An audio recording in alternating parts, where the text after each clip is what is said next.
Hello friends, welcome to ultra DP channel. நாம் இப்போ பார்க்க போகிற டாபிக் ரிசர்வ் வங்கியில் வந்து காலி பணியிடங்களுக்கான நோட்டிஃபிகேஷன் கொடுத்துருக்காங்க. அதை பற்றின டீட்டெயில்ஸ் தான் நம்ம இந்த வீடியோவில் ஃபுல்லாக பார்க்க போகிறோம். நாம் வீடியோவை பார்க்குறதுக்கு முன்னாடி நீங்கள் இது வரைக்கும் நம்ம சேனலை சப்ஸ்கிரைப் பண்ணலைன்னா மறக்காமல் சப்ஸ்கிரைப் பண்ணிங்க. கூடவே பக்கத்தில் இருக்கக்கூடிய பெல் ஐக்கானை கிளிக் பண்ணி ஆல் அப்படின்ற ஆப்ஷனை செலக்ட் பண்ணிங்க. அப்போ தான் நம்ம சேனலில் போஸ்ட் பண்ணுற எல்லா வீடியோஸினுடைய நோட்டிஃபிகேஷன் உங்களுக்கு உடனே கிடைக்கும். வீடியோவை ஸ்கிப் பண்ணாமல் முழுசாக பாருங்கள். வாங்க நம்ம வீடியோவை பார்க்கலாம். ஸோ இதில் இவங்க என்ன சொல்லியிருக்காங்க அப்படின்னு பார்த்தோம்னா, ஜூனியர் இன்ஜினியர் பிரிவில் சிவில் வந்து 7, எலக்ட்ரிக்கல் 4 என மொத்தம் 14 காலி பணியிடங்களுக்கான நோட்டிஃபிகேஷன் வந்து அவங்க கொடுத்துருக்காங்க. கல்வித் தகுதி அப்படின்னு பார்த்தோம்னா டிப்ளமோ அப்படின்னு சொல்லியிருக்காங்க. எக்ஸ்பீரியன்ஸ் அப்படின்னும் போது தொடர்புடைய பிரிவில் குறைந்தது 2 ஆண்டு பணி அப்படின்னு சொல்லியிருக்காங்க. அதாவது 2 வருஷம் மினிமம் வந்து எக்ஸ்பீரியன்ஸ் வந்து கேட்டிருக்காங்க. ஸோ வயது அப்படின்னு பார்த்தீங்கன்னா ஏஜ் லிமிட் 20லேருந்து 30க்குள்ளே இருக்கணும்னு சொல்லியிருக்காங்க. 1/12/2024 படி. தேர்ச்சி முறை ஆன்லைன் தேர்வு, மொழி தேர்வு அப்படின்னு சொல்லிட்டாங்க. தேர்வு மையம் அப்படின்னும் போது சென்னை தான் எக்ஸாமினேஷன் சென்டர் வரும் அப்படின்னு சொல்லியிருக்காங்க.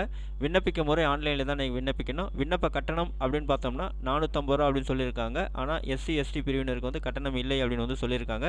ஸோ நீங்கள் அப்ளிகேஷன் ஆன்லைனில் சப்மிட் பண்ணுறதுக்கு லாஸ்ட் டேட் அப்படின்னு பார்த்தீங்கன்னா 20/1/2025 அப்படின்னு சொல்லியிருக்காங்க.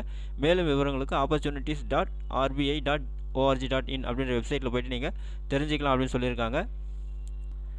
ஸோ இதுதான் அவங்க வந்து கொடுத்துருக்கக்கூடிய அந்த ரெக்ரூட்மெண்ட்டுக்கான நோட்டிஃபிகேஷன். இங்கே சொல்லியிருக்காங்க பாருங்கள், recruitment for the post of junior engineer civil electrical in Reserve Bank of India அப்படின்னு வந்து சொல்லியிருக்காங்க. ஸோ இங்கே வந்து candidate to ensure their eligibility for the post அப்படின்னு கொடுத்துருக்காங்க. அதேமாதிரி மோட் ஆஃப் அப்ளிகேஷனும் உங்களுக்கு கொடுத்துருக்காங்க. இம்பார்ட்டன்ட் டேஸ் கொடுத்துருக்காங்க பாருங்கள். வெப்சைட்டில் லிங்க் ஓப்பன் வந்து December 30, 2024. அதேமாதிரி January 20, 2025 சொல்லியிருக்காங்க. பேமெண்ட் ஆஃப் எக்ஸாமினேஷன் ஃபீஸ் ஆன்லைனில் வந்து 30 December 2024 January 20, 2025 வரணும். Tentative date of online examination அப்படிங்கிறது February 8, 2025 அப்படின்னு வந்து சொல்லியிருக்காங்க உங்களுக்கு. ஸோ அதே மாதிரி டீட்டெயில்டு நோட்டீஸ் வந்து கொடுத்துருக்காங்க பாருங்கள். வேகன்சிஸ் வந்து கேட்டகரி வைஸ் இங்கே வந்து பிரிச்சிருக்காங்க. அதை நீங்கள் செக் பண்ணிங்க. ஸோ அதே மாதிரி யாரெல்லாம் வந்து எலிஜிபிள் வந்து இன்ட்ரெஸ்டடாக இருக்கீங்களோ அவங்க எல்லாருமே நீங்கள் உங்களுடைய அப்ளிகேஷனை ஆன்லைனில் 20/1/2025 நீங்கள் சப்மிட் பண்ணிவிடுங்க. இந்த வீடியோ உங்களுக்கு பிடிச்சிருந்தா லைக் பண்ணுங்கள். அது மட்டும் இல்லை, இந்த வீடியோவை நிறைய பேருக்கு ஷேர் பண்ணுங்கள், கமெண்ட் பண்ணுங்கள்.